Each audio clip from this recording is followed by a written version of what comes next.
Hello students, welcome back to my channel. আজ আমরা class 6 এর যে সেকেন্ড ইউনিট টেস্ট হবে সেই সেকেন্ড ইউনিট টেস্টের যে ম্যাথস রয়েছে সেই সমস্ত ম্যাথস আমরা করতে শুরু করব। তো ক্লাস 6 এর কোর্সে থেকে 6 পর্যন্ত ফার্স্ট ইউনিট টেস্ট হয়েছিল। কোর্সে থেকে 7 থেকে তোমাদের সেকেন্ড ইউনিট টেস্টের new syllabus, second unit test 50 নম্বরের আছে। তো আমরা প্রত্যেকটি অঙ্ক ধরে ধরে করব বুঝিয়ে। তোমাদের যদি ভালো লাগে অবশ্যই বলবো আমার চ্যানেলটিকে সাবস্ক্রাইব করে রাখবে। তো কোর্সে দেখি 7-এতে একের দাগের অঙ্কটা করতে হবে না, একের দাগের অঙ্কটা কোনো প্রয়োজন নেই। কোর্সে দেখি 7-এর চ্যাপ্টারটি কিসের অঙ্ক আছে সেটা আগে জানতে হবে। কোর্সে দেখি 7-এর চ্যাপ্টারেতে আমরা দশমিকের গুণভাগ শিখব। এই চ্যাপ্টারটির নাম কি হচ্ছে? দশমিক সংখ্যার গুণ ও ভাগ। আমাদের এই চ্যাপ্টারটিতে আমরা দশমিক সংখ্যার গুণ ও ভাগ শিখব, যে দশমিক সংখ্যার গুণ আর ভাগ কিভাবে হয়, কোন নিয়মে হয়। তো সেখানে প্রথম যে অঙ্কগুলি আছে, প্রথম 8টি অঙ্ক, 2-এর দাগ থেকে 8-এর দাগ পর্যন্ত সমস্ত অঙ্কই কিন্তু লেখা অঙ্ক রয়েছে। তো লেখা অঙ্কগুলো আগে করব, তারপরে 9-এর দাগের সমস্ত অঙ্ক করব, আর 10-এর দাগ 11 দাগ যাদের দাগ আছে সমস্ত দাগের অঙ্ক করব। তো ফার্স্ট আমরা যে অঙ্কটি করব, 1-এর দাগেরটা বললাম বাদ করার দরকার নেই, 2-এর দাগের অঙ্কটা আমরা করব। সবাই পশ্চিমবঙ্গ সরকার প্রদত্ত যে সরকারি বইটি রয়েছে ওই বইটি সবাই নেবে এবং ওই বইতে যে অঙ্কগুলো আছে সেগুলি করবে। দেখো 2-এর দাগে যে অঙ্কটি দেওয়া আছে কি লেখা আছে? মিঠু 4টি খাতা কিনবে, একটি খাতার দাম 12 টাকা 75 পয়সা। সরি, পেনের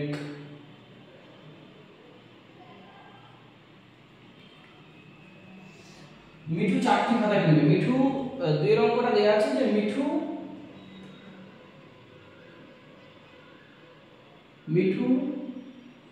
খাতা কিনবে সমান 4টি, তার মধ্যে একটি খাতার দাম দেওয়া আছে 12.75 টাকা। মানে একটি খাতার দাম যদি 12 টাকা 75 পয়সা বা 12.75 টাকা হয়, তাহলে তার 4টি খাতা কিনতে কত টাকা খরচ করবে, এরকম একটা অঙ্ক দেওয়া আছে। তাহলে কত টাকা জোগাড় করতে হবে? তাহলে 4টি খাতার দাম কত হবে? অতএব 4টি খাতার দাম হবে কত? একটা খাতার দাম যদি এটা হয় তাহলে 4টা খাতার দাম এটা 4 গুণ হবে। একটা খাতার দাম এটা হলে 4টি খাতার দাম কি হবে? এটা 4 গুণ। যেমন তোমরা বাজারে যাও, যে একটি চকলেট কিনতে একটি ক্যাডবেরি কেনো তোমরা, একটি ক্যাডবেরির দাম 5 টাকা, তাহলে দুটো ক্যাডবেরি কিনতে কত টাকা খরচ করবে? দুইয়ের সাথে কত গুণ করবে? 5, 5 গুণ 10 টাকা। ঠিক তেমনই একটি খাতার দাম যদি 12 টাকা 75 পয়সা হয় বা 12.75 টাকা হয়, তাহলে 4টি খাতার দাম কত হবে? 12.75কে তোমাকে 4 দিয়ে গুণ করতে হবে। এবারটাকে গুণ করব, নরমাল যেভাবে গুণ করতে হয় 12.75 গুণিত 4। এই গুণের নিয়মটা ভালো করে জানতে হবে তোমাদের। ফার্স্ট নরমাল যখন গুণ করতে গুণটা করে না, 5 4 20 0 হাতে রইল 2, 4 7 28 29 30, 28 এর সাথে 2 যোগ করতে হবে, 30 এর 0 হাতে রইল 3, মানে 3 যোগ করব, 4 2 8, 8 এর সাথে 3 যোগ করলে 9 10 11 হাতে রইল 1। এবারে 4 একে 4 একে 5 হলো। এবারে এখানে দশমিক ছিল, দশমিকটা কোথায় বসাবো? দেখো দশমিক সবসময় আমরা এই দিকটা হচ্ছে ডান দিক, দিকটা হচ্ছে বাম দিক। তাহলে ডান দিক থেকে বাম দিকে ক ঘর আগে দশমিক আছে সেটা হিসাব করতে হবে। ডান দিক থেকে বাম দিকে ক ঘর আগে দশমিক আছে? এখানে 1 ঘর 2 ঘর, দুটো ঘর আগে দশমিক আছে। তাহলে এখানে তো ডান দিক থেকে বাম দিকে আমরা 2 ঘর আগে দশমিকটা বসে দেব, মানে 51.00 টাকা। বা যেহেতু দশমিকের পরে কোনো সংখ্যা নেই তাই শুধুমাত্র 51 টাকাও লেখা যাবে। এটা হচ্ছে অঙ্ক। এভাবে অঙ্কটি করতে হবে 2-এরটা। এর পরের অঙ্ক হচ্ছে 3-এর দাগের অঙ্ক আমরা করব। দেখো 3-এর দাগের অঙ্কটা কি লেখা আছে? রোজিনা বিবি তার জমির এক অংশে বাড়ি করেছিল। তাহলে রোজিনা বিবি একটা জমি ছিল, সাপোজ ধরে এটা হচ্ছে রোজিনা বিবি একটা জমি, এটা হচ্ছে রোজিনা বিবির জমি। এই জমি বলেছে এই অংশটার নাম হচ্ছে 0.35 অংশ। মোট জমি 0.35 অংশ। মোট জমি মানে এটা যদি পুরো জমিটা 1 অংশ হয় তার 0.35 অংশ তিনি বাড়ি করেছেন, ঠিক আছে। তাহলে এই মোট জমির এত অংশ বাড়ি মানে এটা কতটা, বাকি অংশের 0.2 অংশ ফুলের চাষ করেছেন, তিনি কত অংশ ফুলের চাষ করেছেন হিসাব করে। না, ব্যাপারটা কি করে বের করব, যদি এটা মোট জমি হয় আমি ধরে নিলাম এই পুরো জমিটা এক অংশ, তাহলে আমি ধরবো কি মোট জমি সমান এক অংশ। দেখো কোনো অংশের অঙ্ক থাকলে তাহলে সেক্ষেত্রে মোট জমি সর্বদা এক অংশ হবে। এবারে মোট জমির মধ্যে তিনি বাড়ি করেছেন কতটায়, বাড়ি করেছেন 0.35 অংশ, তাহলে এটা মোট জমি ছিল এক অংশ, তার মধ্যে ধরো 0.35 মানে এতটা অংশ, 0.35 মানে এতটা অংশ তিনি বাড়ি করে ফেলেছেন। এই অংশটা তাহলে কি হয়ে যাবে, বাদ হয়ে যাবে। তাহলে বাড়ি করার পর বাকি জমি কতটা খালি থাকবে, অতএব বাকি জমি সমান কি করতে হবে বলো, মোট অংশ মানে এক অংশ, একের পরে কিছু মানে 0.00 আছে, সেখান থেকে 0.35 অংশ কি করে দেবো আমরা, বাদ দেবো, তাহলে আমরা বাকি জমিটা পেয়ে যাবো। এখন এখানে বিয়োগ করতে হবে, অবশ্যই তোমরা বিয়োগটা কিন্তু রাফে করবে, এখানে যে রাফ করবে খাতার ডান পাশে রাফের জন্য জায়গা আছে সেখানে বিয়োগ করবে। তাহলে 1.00 আর নিচে 0.35 বিয়োগ করো, 5 আছে 10 বলতে 5 দিতে হাতে রইল 1, 3 একে 4, 4 আছে 10 বলতে 6 দিতে হাতে রইল 1, 1 একে মিলে গেল 0। তাহলে কত অংশ, এই অংশটা ফাঁকা রয়েছে, এই যে অংশ, এই অংশে কত অংশ, এই অংশে 0.2 অংশে ফুলের চাষ করেছে, মানে বাকি জমির 0.2 অংশে ফুলের চাষ করলে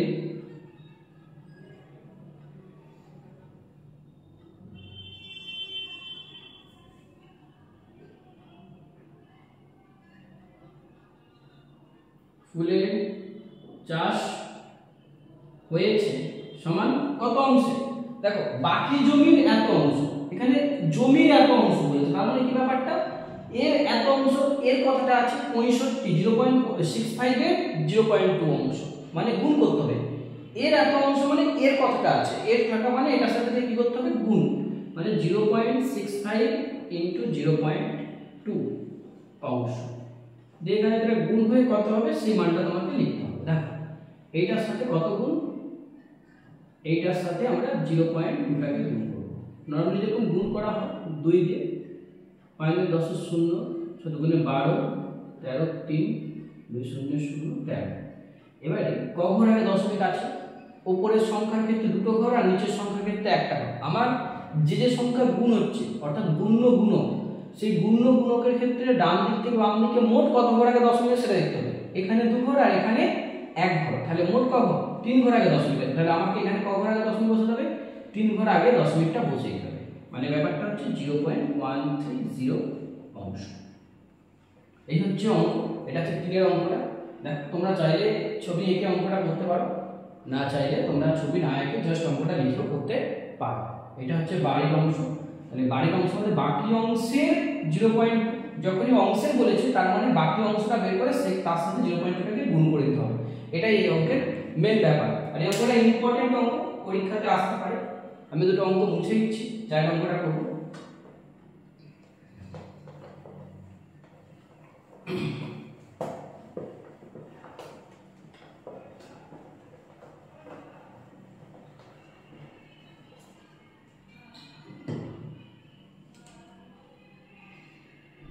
দেখো 4 নম্বরে কি বলা হয়েছে যে আমার কাছে 150 টাকা আছে, তাহলে আমার কাছে মোট টাকা কত, আমার কাছে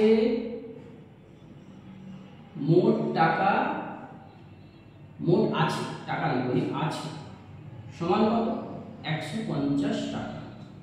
এবারে ব্যাপারটা হচ্ছে বলা হয়েছে যে আমার টাকা 0.3 অংশ খাতা কিনলাম, খাতা কতটা কেনা হয়েছে, আমার টাকা 0.3 অংশে, তাহলে খাতা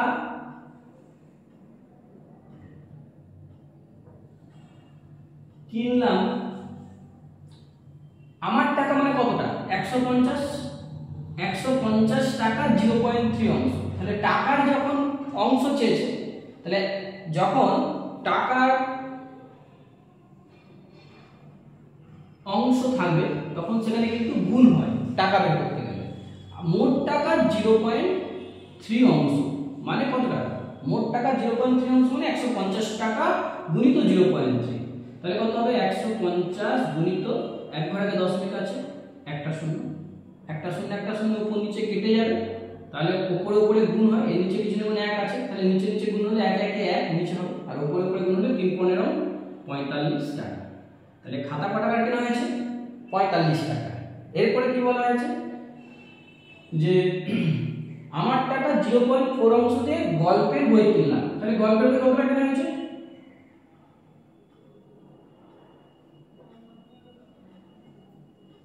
সেটাও কি আমার টাকা, মানে মোট টাকা তার 0.4 অংশ।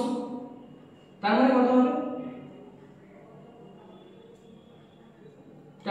একটা শূন্য একটা শূন্য আবার সেম উপর নিচে কেটে যাবে, এর নিচে কিছু মানে 1 আছে, মানে 15 সাথে 4 গুণ করতে হবে, 4 15 কত হয়? 60 টাকা। তাহলে আমি গল্পের বই কিনেছি 60 টাকা দিয়ে, আর 45 টাকা দিয়ে আমি কি বই কিনেছি? খাতা কিনেছি। 45 টাকা 60 টাকা গল্পের বই আর খাতায় ব্যয় করেছি। আমার মোট টাকা ছিল 150 টাকা, তার মধ্যে এটা একটা খরচ, এটা একটা খরচ। তাহলে আমি যদি দুটো খরচ করে দেই, খরচ বাদে আমার কাছে কত টাকা পড়ে থাকবে? তাহলে আমার কাছে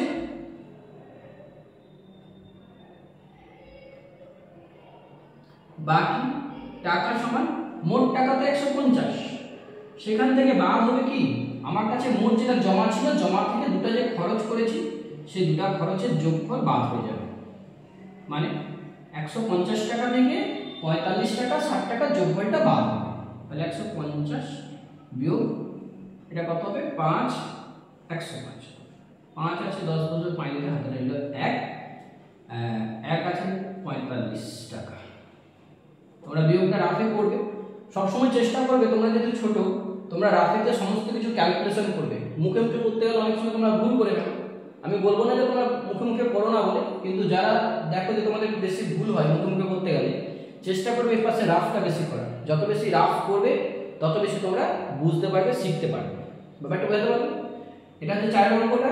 এরপর আমরা 5 অঙ্কটা করবো।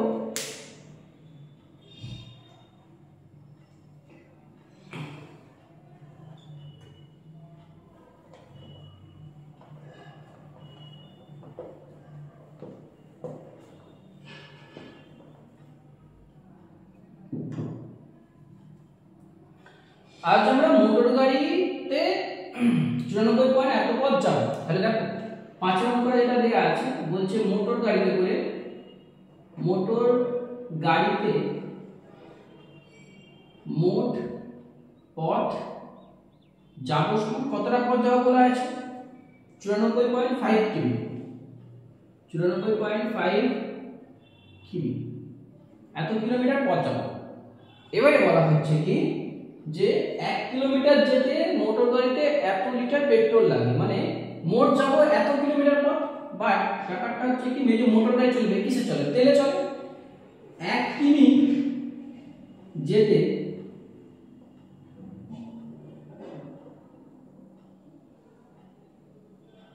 পেট্রোল লাগে, কত টাকার পেট্রোল লাগছে বা কত লিটার পেট্রোল লাগছে? 0.078 লিটার এই পেট্রোলটা লাগছে।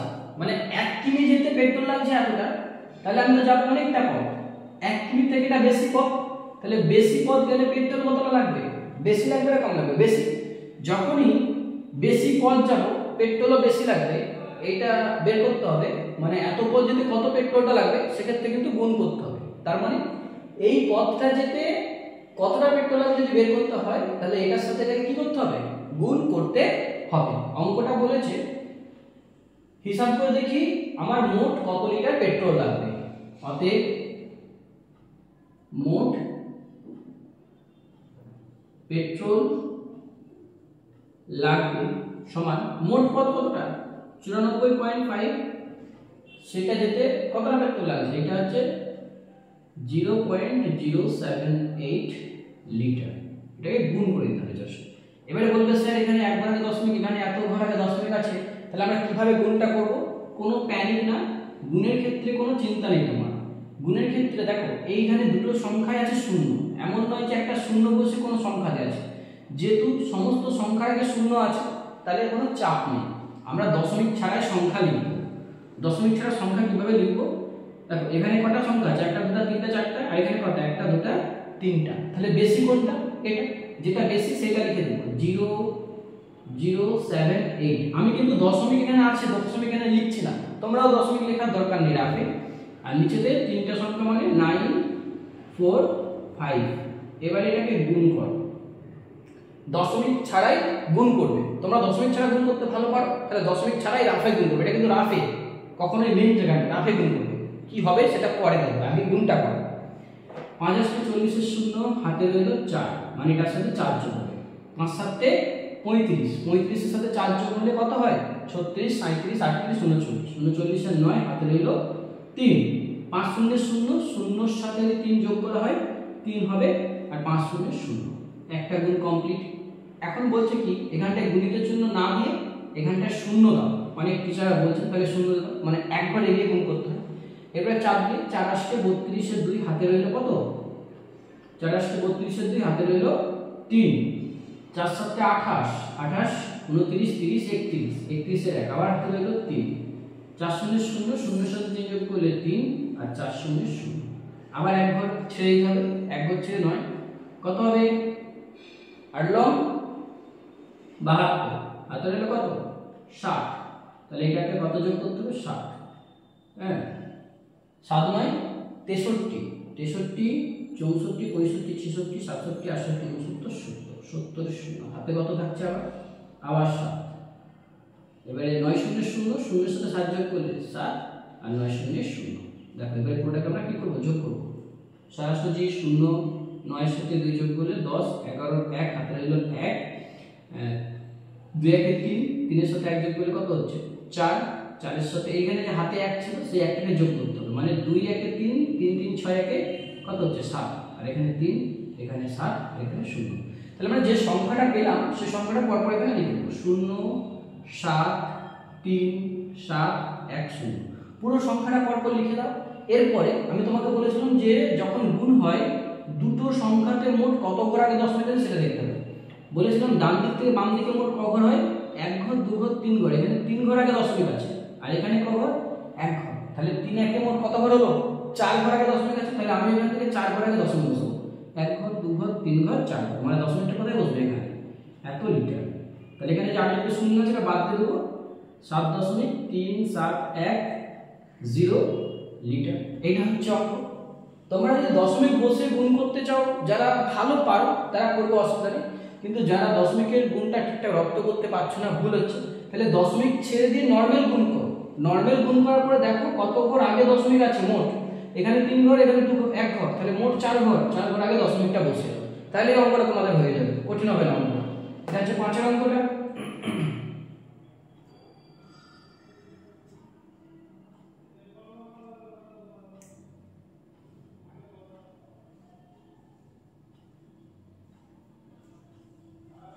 দেখো 5 এর পরে আমরা যে 6 এর অঙ্কটা যে করব, 6 এর অঙ্কটা কি লেখা আছে,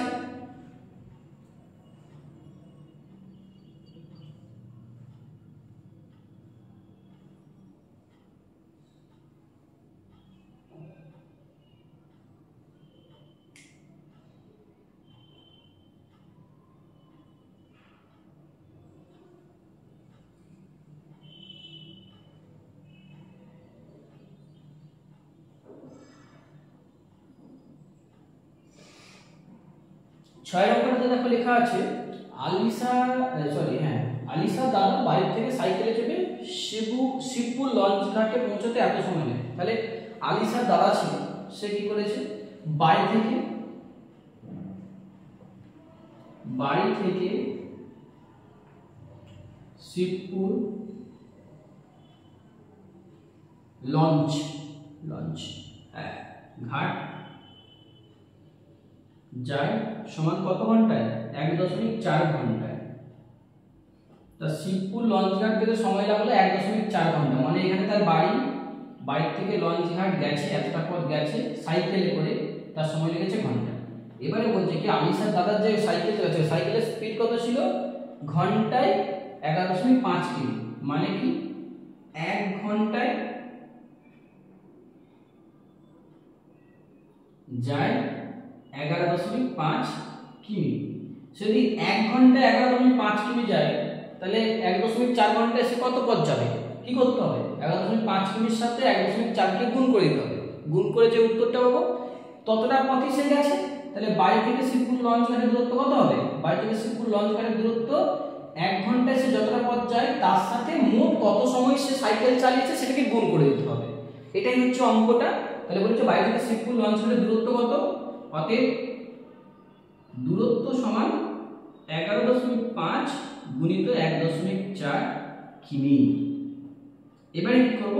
আমরা এটাকে রাফ করব, গুণটা করব 11.5। আমি দশমিক না দিয়ে গুণটা শেখাচ্ছি তোমাদেরকে, ঠিক আছে? এখানে গুণ কর 5 4 20 0 হাতে রইল 2 4 2 6 4 1 4 গুণিত 5 1 1। এবার এটাকে যোগ করে দাও 0 6 5 11 1। আচ্ছা এখানে তো বলেছিলাম যে দশমিক এখন গুণিত চিহ্ন না দিয়ে শূন্য দিতে বলছে। 11 1 5 1 6 1, তাহলে কত হলো 1 6 1 0। এবারে দেখো এখানে 1 ঘর আগে দশমিক আছে ডান দিক থেকে বাম দিকে, আর এখানেও ডান দিক থেকে বাম দিকে 1 ঘর আগে দশমিক আছে। তাহলে মোট ক ঘর আগে দশমিক? এখানে 1 ঘর এখানে 1 ঘর, তাহলে মোট 2 ঘর। তাহলে আমাকে এখানে তো ক ঘর আগে দশমিক বসাতে হবে? 2 ঘর আগে ডান দিক থেকে বাম দিকে 2 ঘর আগে দশমিকটা আমাকে বসিয়ে দিতে হবে। তাহলে বাড়ির থেকে শিবপুর লঞ্চ ঘাটের দূরত্ব কত? 16.10 কিমি। এটাই হচ্ছে গুণ।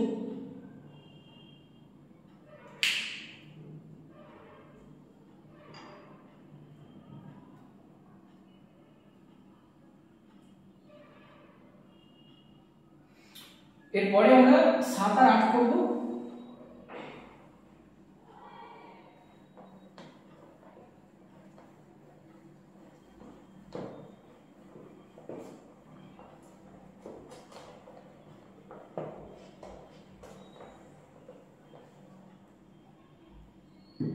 দেখো 7 এর একটা অঙ্ক আছে, 7 এর একটা অঙ্ক আছে। কি অঙ্ক আছে 7 এর? মা আমাকে 2.5 কিলো ডাল কিনে আনতে বললেন। দেখো কতটা ডাল কিনতে হবে? ডাল কিনতে হবে কতটা? 2.5 কিগ্রা মানে কেজি। 2.5 কিগ্রা ডাল আমাকে কিনতে হবে, ঠিক আছে? 1 কিগ্রা ডালের দাম কত দেয়া আছে?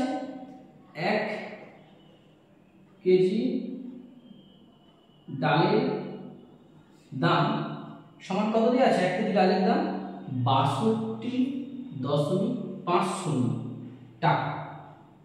1 কেজি ডালের দাম 62.50 টাকা দেয়া আছে। তাহলে দেখো 1 কেজির থেকে তো 2.5 কিলো বেশি, 1 কেজির থেকে এটা বেশি। তাহলে 1 কেজি ডালের দাম যা হবে 2.5 কেজি ডালের দাম তার থেকে বেশি হবে। আর বেশি বের করতে গেলে যখন দুটো আলাদা একক থাকে তাদের কি করতে হয়? গুণ করতে হয়। আমি বলেছিলাম যে একই একক থাকলে বেশি বের করতে গেলে যোগ করতে হয়, আর আলাদা একক থাকলে বেশি বের করতে গেলে কি করতে হবে? গুণ করতে হবে। মানে 1 কেজির দাম যদি এটা হয় 2.5 কেজির দাম কত হবে? তখন কি করতে হবে? 2.5 কেজিকে 1 কেজির দাম দিয়ে গুণ করতে হবে। মানে এখানে কি বলা হয়েছে? তাহলে কত টাকা নিয়ে দোকানে যাও, অর্থাৎ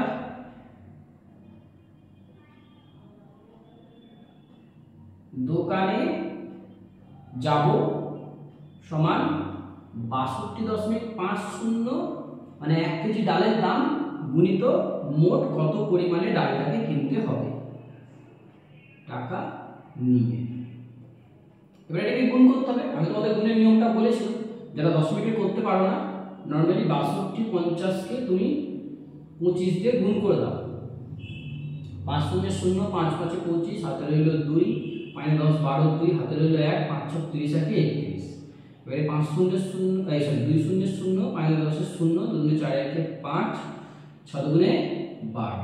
এখানটাতে বারবার গুণিত হয়ে যাচ্ছে 0। এবার এটাকে যোগ করে দাও। 0 করতে 0, 5 করতে 5, 2 করতে 2, 5 এর সাথে 1 যোগ করলে 6, 3 এর সাথে 2 যোগ করলে 5 আর 1। তাহলে আমরা এটাকে লিখব 1 5 6 2 5 0। এবারে ক ঘর আগে দশমিক আছে? দেখো এখানে 1 ঘর আগে আর এখানেতে 2 ঘর আগে। তাহলে 1 ঘর প্লাস 2 ঘর মোট কত ঘর হচ্ছে? 3 ঘর আগে। তাহলে আমরা 3 ঘর আগে দশমিকটা বসিয়ে দেব। দিয়ে লিখে দেবো টাকা। তাহলে আমাকে বাজারে কত টাকা নিয়ে যেতে হবে? 156.250 টাকা নিয়ে বাজারে যেতে হবে। এটা হচ্ছে তোমাদের 7 অঙ্ক। এরপরে আজকে লাস্ট অঙ্ক, লেখা অঙ্কগুলোর মধ্যে লাস্ট এই অঙ্কটা তোমাকে জানতে হবে। দেখো এই লাস্টের অঙ্কটা কিন্তু অনেক ইম্পর্টেন্ট, পরীক্ষাতে এসেছে। তোমাদের যে মডেল পেপার আছে, তোমরা মডেল পেপার সার্চ করলে দেখবে এই অঙ্কটা অনেকবার আসছে। তোমরা কিন্তু এই অঙ্কটা ভালো করে করবে, ভালো করে বুঝবে। বলা আছে একটি সমবাহু ত্রিভুজের পরিসীমা, একটা সমবাহু ত্রিভুজ। সমবাহু ত্রিভুজ মানে কি? যার 3টে বাহুর দৈর্ঘ্য সমান হয়। সমবাহু ত্রিভুজ মানে এই বাহুর দৈর্ঘ্য যা হবে, এই বাহুর দৈর্ঘ্য তা হবে, এই বাহুর দৈর্ঘ্য তা হবে।